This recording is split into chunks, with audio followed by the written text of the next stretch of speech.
Hi, ഏവർക്കും പുതിയൊരു educational purpose വീഡിയോയിലേക്ക് സ്വാഗതം. കുറച്ച് സുരതം ടിപ്സുകളാണ് ഞാനിന്ന് ഈ വീഡിയോയിൽ ഷെയർ ചെയ്യുന്നത്. സുരതം ടിപ്സിനെ കുറിച്ച് എല്ലാവർക്കും ഇന്ന് അറിയാമല്ലോ അല്ലേ? അതിനെക്കുറിച്ച് കൂടുതലായി അധികം പറയേണ്ടതുമില്ലല്ലോ അല്ലേ? എങ്കിലും നിങ്ങൾ ശ്രദ്ധിക്കാത്ത, അധികം ശ്രദ്ധിക്കപ്പെടാത്ത കുറച്ച് കാര്യങ്ങളാണ് ഞാനിവിടെ പറയുന്നത്. അപ്പോൾ അതിനെക്കുറിച്ച് മനസ്സിലാക്കാൻ എൻ്റെ ഈ കൊച്ചു വീഡിയോ നിങ്ങൾ സ്കിപ്പ് ചെയ്യാതെ മുഴുവനായും കാണാൻ ശ്രമിക്കുക. നിങ്ങൾക്ക് ഇഷ്ടമായെങ്കിൽ ലൈക്ക് ചെയ്യാനും സപ്പോർട്ട് ചെയ്യാനും മറക്കരുത്. ലൈംഗിക സുഖത്തെക്കുറിച്ച് ഇന്നും മനുഷ്യൻ കണ്ടെത്തിക്കൊണ്ടിരിക്കുകയാണ്. അതിൻ്റെ സുഖത്തിൻ്റെ പാരമ്യതയിലേക്ക് എത്തിക്കുവാനും പരസ്പരം സുഖങ്ങൾ കൈമാറുവാനും എത്രത്തോളം ഓരോ മനുഷ്യനും കഴിയണം, എത്രത്തോളം സുഖം പരസ്പരം കൊടുക്കാം എന്നതിനെക്കുറിച്ചൊക്കെ ഇന്നും മനുഷ്യൻ തേടുകയാണ്. അതിനാൽ തന്നെ നല്ലൊരു ലൈംഗിക ബന്ധത്തിന് പുരുഷൻ്റെ അവയവമായ ലിംഗത്തിനും സ്ത്രീയുടെ അവയവമായ യോനിക്കും മാത്രമല്ല സ്ഥാനമെന്നത്. ആ സമയങ്ങളിൽ വായ കൊണ്ടും കൈകൾ കൊണ്ടും പല്ലുകൊണ്ടും ഒക്കെ സുഖം ആസ്വദിക്കുകയും അതുപോലെ സുഖം കൊടുക്കുകയും ചെയ്യാം. ശരിയായ സുഖം ലഭിക്കണമെങ്കിൽ പരസ്പരം നല്ല താല്പര്യവും പരസ്പരമുള്ള സഹകരണവും ആവശ്യമാണ്. അതുപോലെ തന്നെ മൃദുലത, വളരെ പതുക്കെ കാര്യങ്ങൾക്ക് തുടക്കമിടാവും. അതിനാൽ തന്നെ പ്രൈവസിയും ആവശ്യമാണ്. യോനിയിലെ ലിംഗപ്രവേശനം മാത്രമല്ല, വായ കൊണ്ടുള്ള രീതിക്കും ഫോർപ്ലേ ആവശ്യമാണ്. അതുപോലെ ആമുഖലീലകൾ.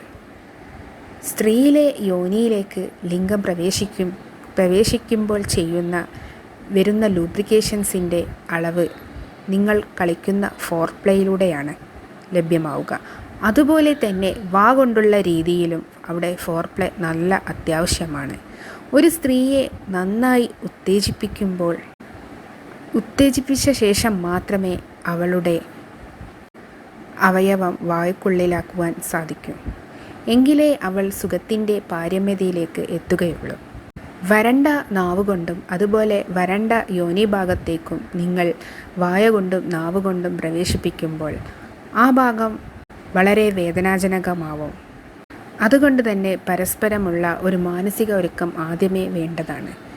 എന്നതിന് ശേഷം മാത്രമേ അവളെ ഇതിലേക്ക് ഉത്തേജിപ്പിക്കേണ്ടതുള്ളൂ.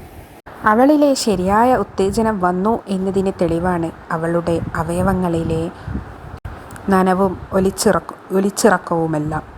ഇതൊക്കെ സംഭവിച്ചു കഴിഞ്ഞാൽ മാത്രം നിങ്ങളുടെ നാവും നിങ്ങളുടെ വായയും പല്ലുമൊക്കെ ഉപയോഗിച്ച് ആ ഭാഗത്ത് അവളെ സൂചിപ്പിക്കാവൂ. അതുപോലെ തന്നെ നിങ്ങൾ പെട്ടെന്ന് ചെയ്യുമ്പോൾ ആ ഭാഗങ്ങളിൽ വളരെ മൃദുലത കൈവരിക്കുവാൻ ശ്രദ്ധിക്കുക. വളരെ സെൻസിറ്റീവായ ഒരു ഭാഗമാണ് പുരുഷൻ്റേത് പോലെ തന്നെ സ്ത്രീകളുടേതും. അതിനാൽ തന്നെ വളരെ മൃദുവായി തുടങ്ങുക. ആദ്യം നാവ് ഉപയോഗിച്ചും പിന്നീട് വായ ഉപയോഗിച്ചും പിന്നീട് പതിയെ പല്ലുകൾ ഉപയോഗിച്ചും നിങ്ങൾ ആ ഭാഗത്ത് ചെയ്യുവാൻ ശ്രമിക്കുക. മതിയായ സുഖം രണ്ടുപേരിലും ആസ്വാദകമായാൽ തന്നെ ഒരു ശരിയായ സെക്സ് അവിടെ ആസ്വാദകമാവും. അതുപോലെ തന്നെ ഓരോ സമയമെടുത്തും അറിഞ്ഞിരിക്കണം അവൾ ഏത് ഭാഗം ചെയ്യുമ്പോഴാണ് കൂടുതലായി വേണമെന്ന് ആ ഭാഗത്തോട് പറയുന്നത് എന്നതുകൂടി നിങ്ങൾക്ക് ശ്രദ്ധിക്കാം. അതിനായി സമയമെടുത്ത് ചെയ്യുവാൻ പ്രത്യേകം ശ്രദ്ധിക്കുക. അപ്പോൾ ഈ ചാനൽ സബ്സ്ക്രൈബ് ചെയ്യാത്തവർ ആരെങ്കിലും ഉണ്ടെങ്കിൽ സബ്സ്ക്രൈബ് ചെയ്യുക. ഇതുപോലെ മറ്റൊരു വീഡിയോയുമായി നാളെ കാണാം. അതുവരേക്കും ബായ്.